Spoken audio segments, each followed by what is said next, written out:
अस्सलाम वालेकुम, मैं मोहम्मद नईम बेग, मैं कराची टीवी से। आज जो मेहमान हमारे पास मौजूद हैं वो किसी तारुफ़ के मोहताज नहीं है। मुत्तहदा अक़वाम मूवमेंट से उनका ताल्लुक़ बड़ा गहरा रहा है। डिप्टी कन्वीनर रहे मुत्तहदा अक़वाम मूवमेंट 90 के हवाले से बहुत मशहूर शख्सियत हैं। और पाकिस्तान तहरीक इंसाफ छोड़ के मुत्तहदा अक़वाम मूवमेंट शमूलियत हासिल की और अब क्या कर रहे हैं सियासत में नज़र नहीं आते। समाजी कारकुन भी रहे हैं, वहाँ भी नज़र नहीं आते। तो अमजदुल्ला जो हैं वो इनसे हम बात करते हैं कि आजकल कहाँ गायब हैं। नईम भाई, बहुत बहुत शुक्रिया। सबसे पहले तो मैं आपके और आपके चैनल के तमाम लोगों को मुबारकबाद दूंगा कि माशाल्लाह बहुत अच्छा आपने जो है एक फॉर्मेट चूज़ किया है चैनल के अंदर, और काफ़ी लोगों को इन्फॉर्मेशन जो है वो बहुत अच्छी आप दे रहे होते हैं। दूसरा आपने सवाल ये किया है मैं कहाँ पर हूँ। मैं वहीं हूँ, अपनी जगह पर ही हूँ, और जो काम समाजी तौर पे जो मैं अपनी एनजीओ के प्लेटफॉर्म से कर सकता हूँ वो मैं खामोशी से कर रहा हूँ। मेरी रोज़ की कोई ना कोई एक्टिविटीज़ जो हैं वो चल रही होती हैं, और बस फ़र्क ये है कि मैं लोगों की तरह अपनी तस्वीरें जो हैं वो कहीं पोस्ट नहीं कर रहा होता हूँ, और जो लोग मेरे साथ अटैच हैं तो उनको वो तस्वीरें जो हैं वो ऑफ़ कोर्स वो शेयर होती हैं, क्योंकि उनमें वो लोग भी शामिल होते हैं। तो हमने कई इलाकों में, कई जगहों पे जो है हमने गरीबों के लिए कई काम किया। अभी सैलाब के हवाले से हमने कई ट्रक जो है वो हम इंटीरियर सिंध लेकर गए हैं। फिर जो इंटीरियर सिंध से जो लोग हमारे कराची में आए हैं, जो हब चौकी के साइड पे स्कीम 33 में और मुख्तलिफ़ जगहों पे जो आकर बसे हैं, तो वो लोग उनको भी जो है इमदाद की बहुत ज़्यादा ज़रूरत है, और हम उनको भी हमने जाकर काफ़ी जो है वो आटा, चीनी और जो भी घरेलू की जो रोज़ अशिया जो इस्तेमाल की हैं वो हमने उनको जाकर दी हैं। और अब सर्दियों का सिलसिला है, तो मैं अभी आप लोगों से भी मैं सबसे गुजारिश करता हूँ कि अगर आप कोई गर्म कपड़े, ब्लैंकेट्स हो गए, जैकेट्स हो गए, स्वेटर्स हो गए, तो वो अगर कोई हमें देना चाहे तो वो हमें दें, ताकि हम उन लोगों तक पहुँचाएँ। क्योंकि सर्दी का आगाज़ हो चुका है, और कराची में भी हो चुका है, और बाकी इंटीरियर में तो काफ़ी सर्दी जो है वो आ चुकी है। तो आप लोगों से सबसे ये गुज़ारिश है। बाकी यही है, अब अपना काम कर रहे हैं, बिज़नेस कर रहे हैं और लोगों की खिदमत कर रहे हैं, और मुल्क का तमाशा देख रहे हैं, जो इस वक्त मुल्क के अंदर जो तमाशे हो रहे हैं। अच्छा, हाँ, मुल्क के तमाशे पे एक बात याद आई कि आप देख रहे होंगे कि इस्लामाबाद जो मुल्क का कैपिटल है उसके साथ क्या हो रहा है वहाँ पर। अ, और पाकिस्तान आर्मी को जो है उनको गालियाँ दी जा रही हैं। सोशल मीडिया पे भी आप देखते होंगे ये मामला चल रहे हैं। इमरान खान एक मुल्क को तमाशा बनाया हुआ है उन्होंने। तो खान साहब को लगाम डालने वाला कोई नज़र नहीं आ रहा। अस्करी क़यादत भी जो है उनके साथ ढील दी हुई है। कोई ऐसा हिस्सा है क्या जो अस्करी क़यादत के अंदर जो इमरान खान को ढील दिए हुए? देखिए जी, सबसे पहली बात तो ये है कि जब आप चरसी मवाली को उठाकर प्राइम मिनिस्टर बना देंगे, तो वो मुल्क का बेड़ा गर्क ही करेगा, मुल्क की इकॉनमी को कभी ठीक नहीं कर सकता। सबको बैकग्राउंड का पता है, सबको चीज़ों का पता है। इनके खून का टेस्ट लिया जाता है, तो वो खून का टेस्ट जो है वो हॉस्पिटल से बाहर नहीं जाता, टेस्ट कर उसकी रिपोर्ट्स के लिए। और अपने ही मनपसंद जो डॉक्टर है, जो कि फुल टाइम सर्जन भी नहीं, वो इनकी जो है वो हड्डियां जोड़ रहा होता है। तो जब ये चीज़ें सामने आती हैं तो आवाम को बड़ी मायूसी होती है इसके अंदर। और मैं तो ये हैरान हूँ कि जिन लोगों ने ऐसे लोगों को तैयार किया, पाकिस्तान की हुकूमत, पाकिस्तान की रिस्पॉन्सिबिलिटी उनको दी गई इतने बड़े लेवल पे लाकर, तो क्या देखकर उन्होंने इनको चूज़ किया, और क्या उनमें ख़ासियत थी, क्या ऐसी चीज़ें थीं। एक से एक हमारे पास लोग हैं, पढ़े लिखे लोग हैं, हमारी यूथ पूरी बैठी है माशाल्लाह। हमारी यूथ को आप देखें कितनी एनर्जेटिक हमारी यूथ है, यंगस्टर्स हमारे इतने एनर्जेटिक है, हमारे भरा पड़ा हुआ है मुल्क। तो आगे आया क्यों ऐसे लोगों को हम ऊपर जो है लाते हैं, और उनको हमारे सरों पे बिठाकर हमारी पाकिस्तान की हुकूमत करवाते हैं, और बेड़ा गर्क करते हैं इकॉनमी का। दूसरी बात यह है कि पाकिस्तान आर्मी है तो पाकिस्तान है। पाकिस्तान आर्मी जो है उसको हमेशा से पहले तो बाहर से ख़तरात थे कि जी बाहर से कोई दुश्मन जो है कोई हमला ना कर दे या कोई मसले ना हो। लेकिन अब तो बाहर का ख़तरा तो अपनी जगह, अब तो मुल्क के अंदर ही ख़तरात शुरू हो गए हैं। तो ये तो पाकिस्तान आर्मी और हमारे जो इस्टेब्लिशमेंट्स हैं, हमारी आईएसआई है, एमआई है, और जो हमारे दूसरे लॉ इन्फोर्स एजेंसीज़ हैं, उनको उनके तो चैलेंजेस और बढ़ गए हैं इन लोगों की नहीं, वजह से। मेरा सवाल ये था आपसे कि खान साहब जो हैं वो मुस्तकिल आर्मी है, पाकिस्तान फोर्सेस की जो लोग हैं, मुख्तलिफ फोर्सेस हैं, उनको मुस्तकिल वो गालियां दे रहे हैं, मगर उनका उनको उनको कुछ कहा नहीं जा रहा। तो इसमें क्या कोई ऐसी कोई ख़ास बात है जो खान साहब जो ना बक रहे हैं? आपको पता होगा आज से 6 साल पहले जनाब अल्ताफ़ हुसैन साहब ने सिर्फ इतना छोटी सी एक बात थी तो उन पर तो बैंड लगा दिया, उनकी तकरीर तस्वीर पे बिल्कुल हालात में थे आप। आपके कायद थे वो, और उसके हवाले से भी मैं सवाल करूंगा आपसे, ये बात मैं छोड़ दी आपके लिए, मगर ये खान साहब के ऊपर मैं बात कर रहा हूँ। खान साहब को कौन से चहीते ऐसे हो गए हैं कि जो बिल्कुल उनको कोई बोल नहीं रहा कुछ? देखिए जी, पहले की जो आर्मी की हमारी जो स्ट्रेटजी थी वो डिफरेंट थी। अभी जो जैसे कि हमारे जनाब बाजवा साहब ने जो एक पॉलिसी दी है कि जी हम किसी भी तौर पे फ़ौज को हम सियासत के अंदर इन्वॉल्व नहीं करेंगे। तो ये एक उसका भी नतीजा निकल रहा है कि जो फ़ौज है वो अपने आप को इन चीज़ों के अंदर इन्वॉल्व नहीं करना चाह रही। दूसरे इदारे हैं, दूसरे इदारे अपना काम करें इनके ख़िलाफ़। अगर इनके ऊपर कोई केस बनता है तो इनको अदालत में लेकर जाएँ, वहाँ पे इनके इनके ख़िलाफ़ पिटीशंस डालें, इनके लोगों के ख़िलाफ़ पिटीशंस डालें। आज भी मुझे ख़बर मिली है कि पीटीआई के कई लीडरों पे जो है वो एफआईआरें कटी हैं और अब उनको तलाश किया जा रहा है, उनको ढूँढा जा रहा है, वो मिल नहीं रहे। तो ये काम करें। बात ये है कि देखें, फ़ौज जो है वो, मेरे हिसाब से फ़ौज को हर मामले में बोलने की ज़रूरत है भी नहीं। फ़ौज का काम एक बहुत ऊपर लेवल का है। हाँ, पाकिस्तान में जहाँ सिक्योरिटी का इश्यूज़ आते हैं तो फ़ौज सबसे पहले उस पे एक्शन लें। लेकिन दूसरे इदारे तो हमारे पास मौजूद हैं। सबसे बड़ी तो हमारी अदलिया मौजूद है। अदलिया के ज़रिए इन लोगों को जो है टैकल किया जाए, इन लोगों को हैंडल किया जाए, इन लोगों को पकड़ा जाए। इसके अलावा जो दूसरे इदारे हैं उनको देखा जाए। तो मेरे हिसाब से देखें, एक तो ये कि एक तो सबको ये चीज़ बहुत अच्छी तरह पता है कि खान साहब जो हैं वो एक लाडले हैं। पाकिस्तान के एक लाडले बच्चों में से हैं, जो वो कुछ भी बोल दें, जिस मूड में भी बोल दें, जिस अंदाज़ से बोल दें, उनकी बात को जो है वो बच्चों की तरह माफ़। देखें जी, ये तो चीज़ होनी नहीं चाहिए। जब हमारे कायद के साथ जब ज़्यादती हुई और जब उन्होंने भी जो बात उन्होंने बोली, जिनके लिए भी बोली थी, तो वो उस वक़्त के हिसाब से वो बिल्कुल सही थी। क्योंकि देखें, हर आदमी कोई फ़रिश्ता नहीं होता। हर आदमी में अच्छाइयाँ भी होती हैं, बुराइयाँ भी होती हैं। तो जिन बुरे लोगों के लिए उन्होंने ज़िक्र किया था, उन्होंने पूरी फ़ौज के लिए नहीं बोला था। फ़ौज में हमारे बड़े एहतराम हमारा है फ़ौज के लिए, बड़ी इज़्ज़त है।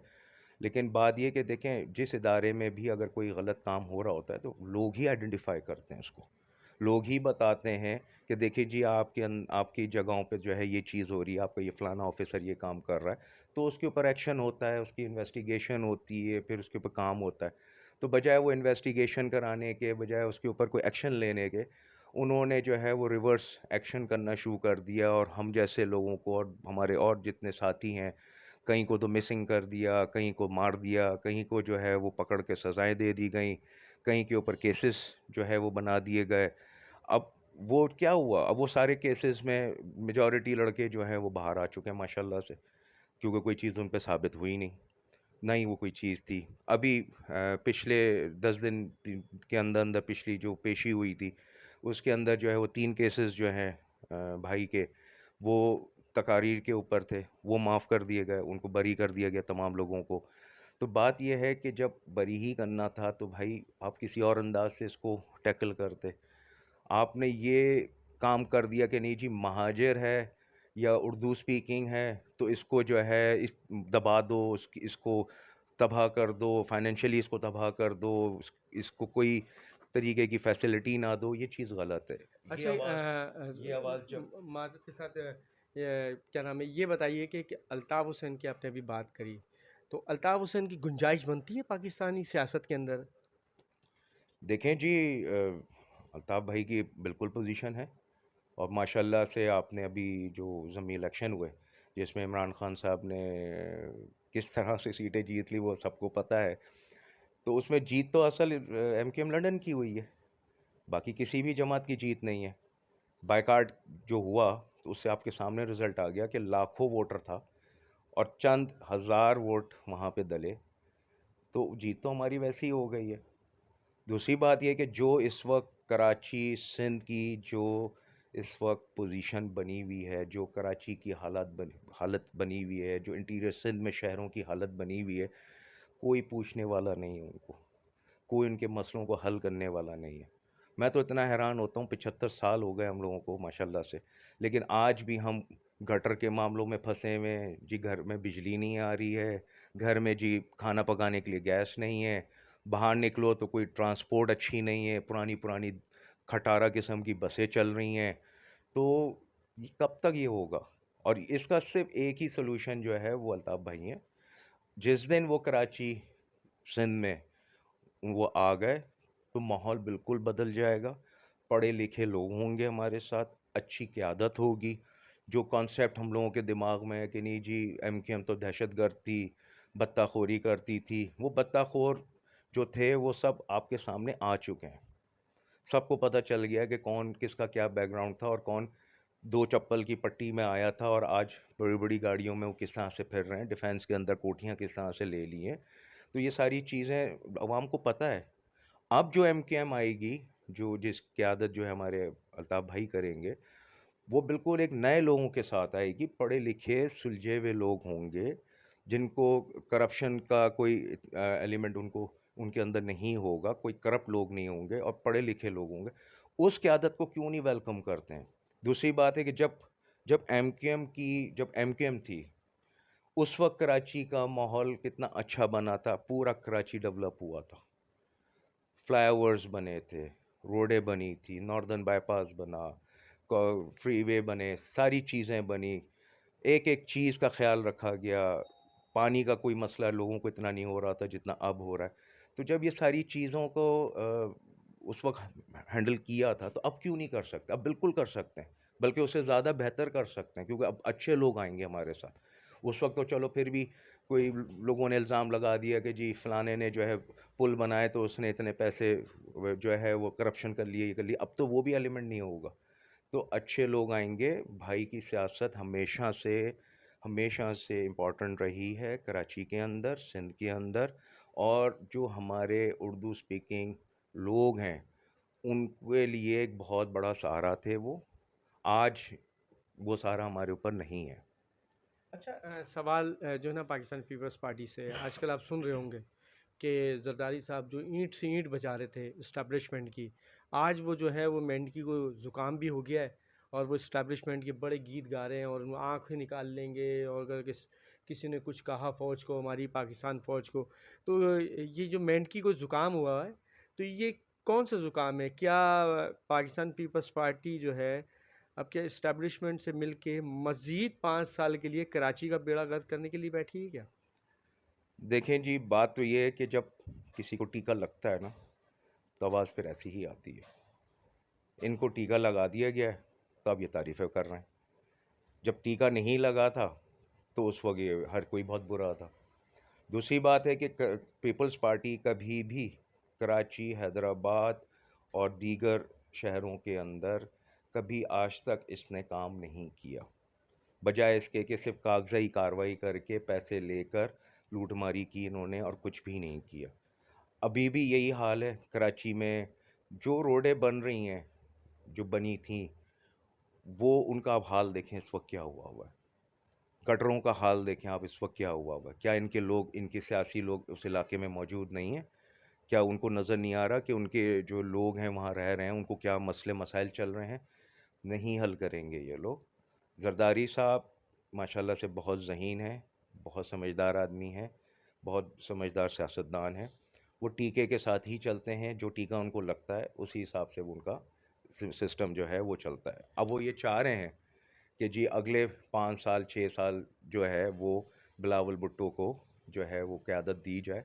लेकिन I think Bilawal Bhutto is too young, अभी बहुत यंग है वो। उसको बहुत सारे स्टेजेस गुजारने के बाद अगर वो प्राइम मिनिस्टर या प्रेसिडेंट की सीट पे आते हैं तो एक अलग चीज़ है, लेकिन पहले कराची और सिंध को मजबूत करें, यहाँ के लोगों के मसाइल को हल करें। लोग बहुत परेशान हैं कराची के, सिंध के लोग बहुत परेशान हैं, कोई नहीं है यहाँ पे इनको सिवाय अल्ताफ़ भाई के, कोई इनके मसाइल को हल नहीं कर सकता।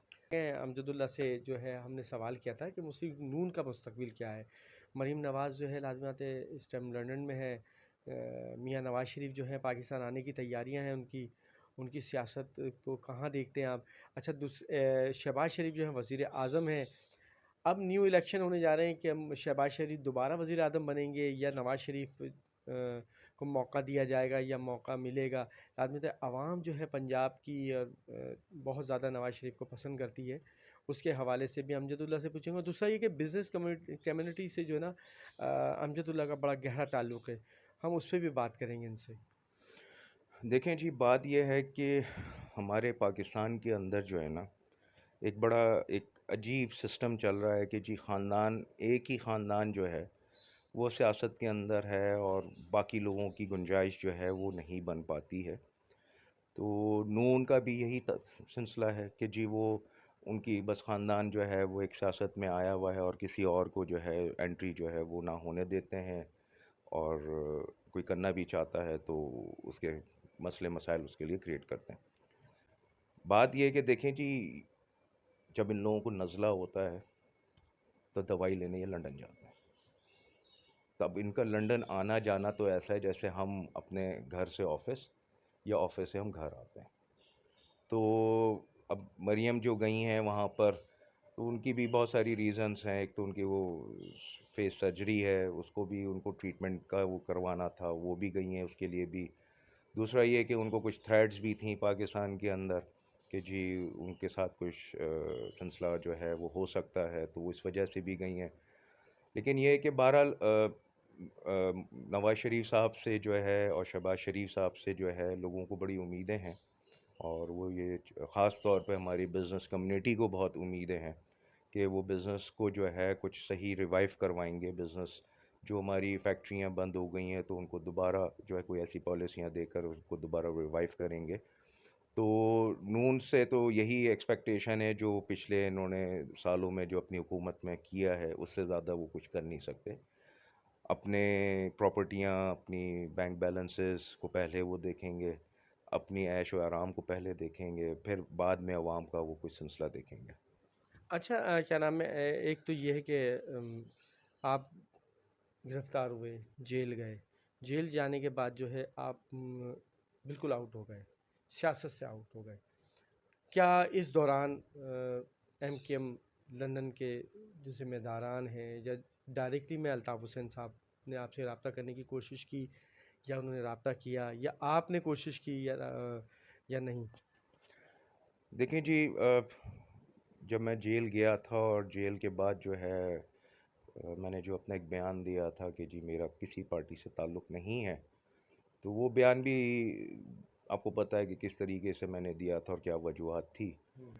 बात ये है कि अभी भी मैं वेट कर रहा हूँ, इंतज़ार कर रहा हूँ कि अल्ताफ़ भाई जो है वो वापस आएँ, उनकी सियासत वापस आए, उनका वक़ार, जो दबदबा और जो उनकी इज़्ज़त थी, वो दोबारा जो है वापस आवाम के अंदर खुल के सामने आए। और बात ये है कि देखें, सियासत पाकिस्तान के अंदर जो है ना, वो हर आदमी नहीं कर सकता। जो नशई है, जो 2 नंबर लोग हैं, जिनके ऊपर जितनी एफआईआरें कटी हुई हैं, तो उनको उतने ही अच्छे ओहदे और उनको उतने ही अच्छी सियासत में दाखिल किया जाता है। ये हमारी एक बदकिस्मती है, और ये मैं एक आवाम के लिए भी एक मैसेज है कि खुदाया, जब भी आप किसी को वोट दें, तो वो वोट आप उस वक़्त दें, उसका पूरा बैकग्राउंड देखकर, कि उस आदमी के पास पैसे कहाँ से आए, क्या था, कौन से नशे करता है, क्या उसकी चीज़ें हैं। तो ये सारी चीज़ों को देखकर फिर उसको आप वोट दें, क्योंकि जब ऐसे लोग जब हमारे सरों पे आकर बैठते हैं ना, तो उनका पहला मोटिव यही होता है कि जी हमने नोट कमाने हैं, हमने लूटमारी करनी है, आवाम की खिदमत का उनका कोई जज्बा नहीं होता है। आवाम के मसाइल जितने भी हैं उनको हल, उनका मेन एम नहीं होता कि उनके मसाइल को हल किया जाए। तो ये सारी चीज़ें हैं। अब दुआ करते हैं इंशाल्लाह कि आइंदा वक्तों में जो है कोई अच्छी सियासत हो, और जो हमारे नए माशाल्लाह से आर्मी चीफ़ आएंगे तो हमें उनसे बहुत ज़्यादा एक्सपेक्टेशन है कि पाकिस्तान की सूरत हाल को वो बेहतर करेंगे।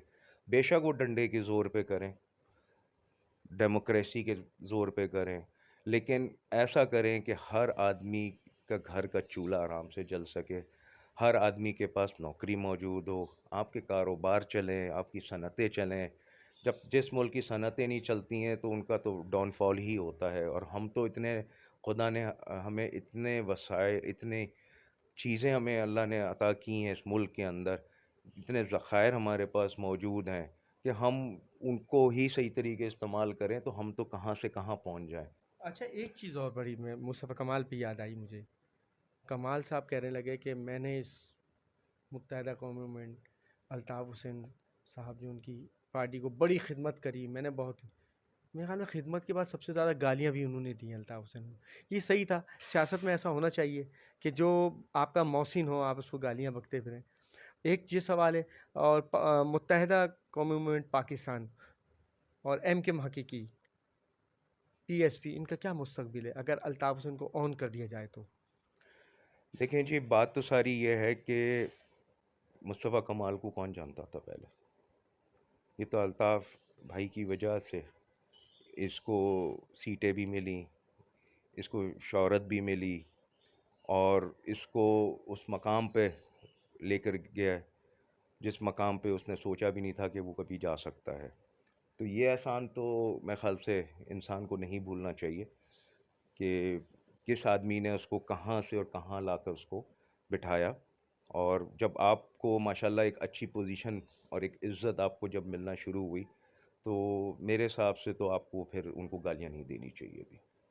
ठीक है, अगर आपकी कोई नाराज़गी थी, आप नाराज़गी किसी और अल्फाज में अदा कर लेते, उनसे आप कोई और तरीके से आप अपनी नाराज़गी का इज़हार कर लेते। बाकी आपने कहा कि जी इन 3 पार्टियों का क्या आगे मुस्तकबिल है, तो इनका मुस्तकबिल तो सामने आ चुका है। आपके सामने इस वक्त कई इलेक्शंस हुए और उस इलेक्शन के अंदर इनका क्या रिज़ल्ट आया। अवाम ने जो है ये बता दिया कि जी अच्छा, जो, मुझे तो मादत के साथ एक और पार्टी है, बाहली कमेटी, जो फारूक सत्तार साहब चला रहे हैं, MKM बाहली कमेटी, उनका भी ज़रा बता देंगे मुझे। देखें जी, ये इन लोगों में से तो ये आपने 3-4 ग्रुपों का बताया, एक वॉइस ऑफ कराची भी है, अच्छा। ठीक है। और भी लोग हैं जो अपनी अपनी पार्टियों को जो है वो इस वक्त चला रहे हैं। बात यह है कि देखें, जब आप बिखर जाएंगे तो आपकी कोई वैल्यू नहीं होगी। हर आदमी अपने आप को अगर लीडर समझेगा तो ये उनका ख्वाब है, ये उनकी गलती है। हर आदमी लीडर नहीं बन सकता। लीडरशिप के लिए आपको बहुत बड़ा दिल भी चाहिए होता है और बहुत बड़ी सोच भी चाहिए होती है। और बहाली कमेटी फ़ारूक सत्तार साहब की हो, चाहे वो आफाक भाई हों, चाहे वो MKM पाकिस्तान हो, चाहे वो मुस्तफ़ा कमाल भाई हों, इनको सबको एक होना पड़ेगा और एक प्लेटफॉर्म पे आकर सिर्फ अपनी ज़ात के लिए नहीं, महाजरों के लिए, कराची वालों के लिए इनको एक प्लेटफॉर्म पे आना पड़ेगा। और अपनी अना को मार के कुछ अपनी आवाम के लिए, कराची वालों के लिए, हैदराबाद वालों के लिए, और इंटीरियर सिंध में जो और हमारे लोग हैं उनके लिए उनको काम करना पड़ेगा। मकसद कहने का ये कि 98% जो लोग हैं उनके लिए अल्ताफ़ हुसैन बोलते थे, उनके लिए काम करना चाहिए, काम करना पड़ेगा सबको। देखें जी, बात यह है कि ये चारों पांचों ग्रुप जितने भी हैं, ये सब एक भी हो जाए ना तो इनका कद अल्ताफ़ भाई के ऊपर तक नहीं पहुंच पाएगा। उनकी पोजीशन बहुत डिफरेंट थी और है, जिसका नतीजा, जिसका जो उन्होंने पावर शो दिखाना था वो बाई इलेक्शंस में अल्ताफ़ भाई ने अपने पावर शो दिखा दिया। और जितने भी बाई इलेक्शंस हुए हैं 2-3 सालों में, उसमें जो इलेक्शन जीतने वाली जो मेन पार्टी थी वो MKM लंदन थी। भाई के एक इशारे पे जो है वो सारे चीज़ें हुई, और वो इलेक्शन जो है, मैं बज़ाहिर तो वो नहीं जीते, कोई कैंडिडेट उनका नहीं था, लेकिन जीत उन्हीं की हुई थी। तो ये जवाब तो आपके सामने आ ही चुका है, अवाम ने अपने सामने जवाब उनके आ चुका है कि ये चारों पाँचों भी अगर ये कुछ भी कर लें, किसी भी तरीके से, लेकिन ये वो पोज़ीशन हासिल नहीं कर सकते। अमजदुल्ला क्या नाम है, ऐसा क्या क्या है जो गलती है, या कौन सी ऐसी बात है जो अल्ताफ़ हुसैन की सियासत को ऑन नहीं करने दे रहे? कौन सी ऐसी ताकत है उस शख्स के अंदर जो है इस्टेब्लिशमेंट या दीगर जो सियासी पार्टियां हैं वो इस्टेब्लिशमेंट के पास जा जा के शिकायत बोलते हैं, करते हैं कि यार नहीं यार, हम भी तो वही काम कर रहे हैं सियासत में जो उन्होंने करना है, तो उनको क्यों रोका जाता है? क्या समझते हैं कि कराची की सियासत या हैदराबाद, मीरपुर खास, सक्खर, रोड़ी, नवाब शाह, और अब तो आपको पता है पेशावर है, मुल्तान है, खानेवाल है, कश्मीर, आज़ाद कश्मीर है, गिलगित बल्तिस्तान है, वहाँ पे भी इनके लोग जीत के आए। तो क्या वो उनकी ताकत है, इससे खौफज़दा हैं लोग? देखें जी, सबसे ज़्यादा तो खौफ लोगों को इनकी ताकत से ही है। इसकी वजह से ही जो है वो हर कोई नहीं चाहता कि इनकी सियासत में दोबारा एंट्री हो। जो हमारी सियासी पार्टियां हैं, वो भी नहीं चाहती कि इनकी एंट्री जो है वो दोबारा हो, क्योंकि इनकी सबकी दुकानें बंद हो जाएंगी। क्योंकि ये सब अपनी अपनी दुकानें चला रहे हैं, किसको किधर से फ़ंड मिल रहा है, किसी को किधर से फ़ंड आता है। अब अफ़सोस तो ये है कि हमारी कोई ऐसी अथॉरिटी नहीं है कि वो उनके कम अज़ कम फंडिंग्स को ही चेक कर लें कि भाई आया दुश्मन फंडिंग कर रहा है या कौन कर रहा है। अभी आपने सुना होगा पिछले दिनों वो इंडिया के किसी साहब ने जो है वो फेसबुक पे भी डाला था कि भाई आओ इमरान खान को जो है फंडिंग करो, क्योंकि जो काम हमारी फ़ौज नहीं कर पाई पाकिस्तान के ख़िलाफ़, वो इमरान खान कर रहा है। तो इस तरह की चीज़ें ये लोग सब कर रहे हैं। इनका कोई भी देखिए, इनका कोई मकसद, इन तमाम लीडरों का कोई मकसद जो है ना पाकिस्तान की वफ़ा के लिए नहीं है, पाकिस्तान को डेवलप करने के लिए नहीं है। इनका सबका मफाद अपनी अपनी दुकानें चमकाना है। भाई आएंगे, अल्ताफ़ भाई की सियासत जो है वो बहुत मुख्तलिफ रही है हमेशा से। जो हर कारकुन और हर इंसान को पता है उनकी सियासत, उनने अपनी कौन सी फैमिली के लोगों को एमएनए एमपीए बना दिया, कौन से यहाँ से ख़जाने उठाकर जो है वो अपने साथ ले गए जब वो यहाँ से गए, कौन सी ऐसी चीज़ उन्होंने की जिसकी वजह से जो है अवाम जो है वो इनके ख़िलाफ़ हो। अवाम क्यों उनसे प्यार करती है? अवाम इसलिए प्यार करती है कि अवाम के जब वो इक़्तिदार में थे तो उन्होंने उनके घरों के चूल्हे जलाए हैं, उनको नौकरियाँ दी हैं, उनको जो उनकी रिक्वायरमेंट थी, जो उनकी चीज़ें थी वो पूरी करके देते थे। तो दिलों में ऐसे ही तो इंसान लोगों की मोहब्बत बनती है ना। आप सिर्फ सियासत करेंगे और सियासत करके जो है उनको सिर्फ आप टिश्यू पेपर की तरह इस्तेमाल करेंगे, तो वो चीज़ पॉसिबल नहीं है। अच्छा, 2 सवाल हैं आपसे, आखिरी बस बिल्कुल हैं, एंड है। एक तो ये हमारी अदलिया जो है वो फ़ैसले नहीं कर रही है, और 3-3 महीने का जो है ना उनको टाइम, वो डेट दे दी जाती है। ये तो देखिए नाइंसाफ़ी है, मतलब यहाँ पे अगर ऐसे इंसाफ़ दिया गया तो ये बड़े मामलात हैं। और दूसरा ये है कि मैं आपसे बात करूँगा कि बिज़नेस कम्युनिटी बहुत परेशान है। कारोबार पाकिस्तान के अंदर नहीं है, छोटा बिज़नेसमैन हो या बड़ा हो, पाकिस्तान में कारोबार कहीं नज़र नहीं आ रहा, हर बंदा परेशान है। महंगाई का आलम यह है कि एक गरीब आदमी अपने घर में चूल्हा जलाना उसका मुश्किल हो गया। देखें जी, जहाँ तक अदलिया की बात है, देखें ये तो हमारे ऑनरेबल जो हमारे चीफ जस्टिस साहब हैं, उनको ये सिस्टम को चेक करना पड़ेगा कि हमारे इस सिस्टम के अंदर क्या ऐसे फ्लॉज़ हैं जिसकी वजह से जो है जो केस महीनों में ख़त्म होना है वो सालों में ख़त्म होता है। हर जगह पे रिसोर्सेज का नहीं, प्रॉब्लम नहीं, तो है। ऐसा नहीं है।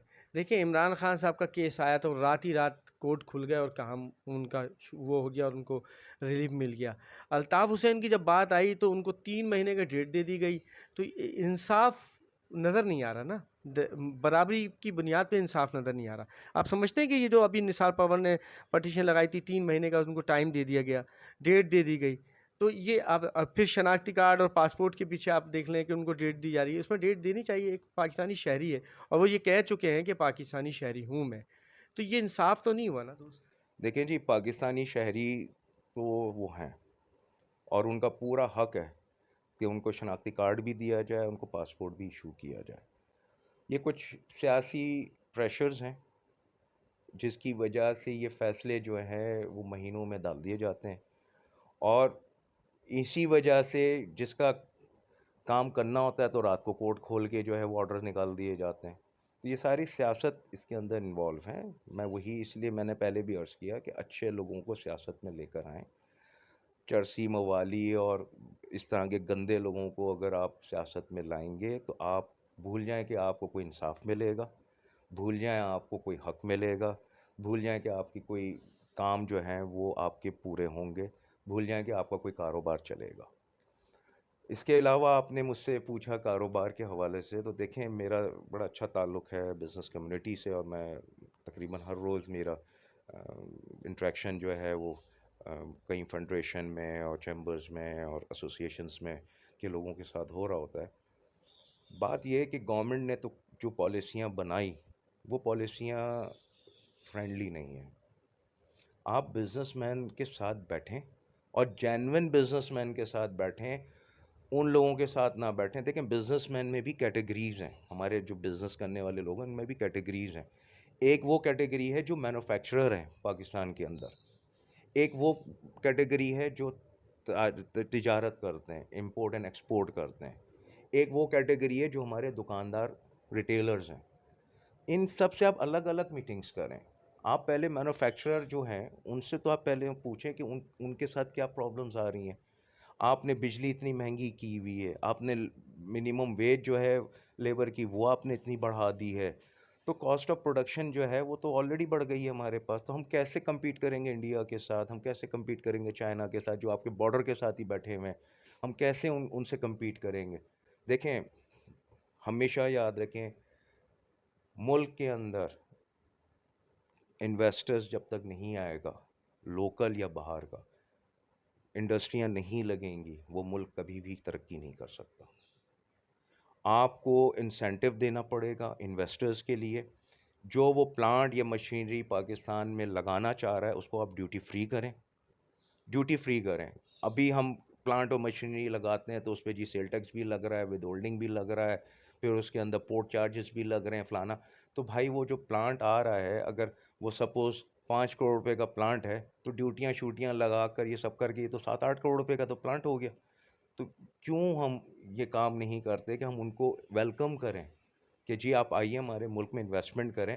फिर इसके बाद हमारे पास आ जाता है यूबीआई, उसके बाद हमारा आ जाता है सैसी। अब आप मुझे ये बताइए यूबीआई में और सैसी में एक फैक्ट्री वाला क्यों लेबर के पैसे डाले? आपको पता है इस वक्त सैसी का जो फंड है, जो लेबर को मिलता है शादी ब्याह और मुख्तलिफ मरात के अंदर, वो कई सालों से लेबर को नहीं मिल रहा। अरबों रुपए अकाउंट के अंदर पड़े हुए हैं और वो लेबर को नहीं दिया जाता। बच्ची की शादी करनी होती है, वो बेचारा लेबर जो है कभी इससे उधार ले रहा होता है, कभी किससे उधार लेकर वो अपनी बच्चियों की शादी कर रहा होता है। क्यों सैसी जो है उनको फैसिलिटेट नहीं करती, क्यों उनकी मदद नहीं करती, क्यों नहीं उनको जहेज़ और बाकी चीज़ें क्यों नहीं देती। ठीक। यूबीआई में आप आ जाएं, यूबीआई में अब सबसे बड़ा मसला आ रहा है कि जी जब से इन्होंने 18 अमेंडमेंट के बाद से जब से इन्होंने ये यूबीआई को वो किया है, मर्ज किया है, तो वो एक बहुत बड़ी प्रॉब्लम शुरू हो गई है अलग अलग जो किया है सूबाई तौर पे। अब खैबर पख्तूनख्वा का लेबर अगर कराची में काम कर रहा था, अब जितने दिन उसने यहाँ काम किए वो वहाँ काउंट नहीं हुआ, तो उसको पेंशन कैसे मिलेगी? अब उनको पेंशन मिलने में प्रॉब्लम आ रही है। तो बाबा ये सारी चीज़ों को हर्डल ना बनाएं, इसको सॉल्व करें। आपकी लेबर होगी तो आपकी इंडस्ट्री चलेगी। यहाँ तो स्किल ही नहीं है। दूसरी बात है कि यहाँ पे हमारे जो ट्रेनिंग के जितने इदारे हैं वो लेबर को क्या ट्रेनिंग दे रही है, क्या क्या दे रही है? कुछ भी नहीं दे रही। यहाँ तो ठीक। स्किल वर्कर ही नहीं है हमारे पास।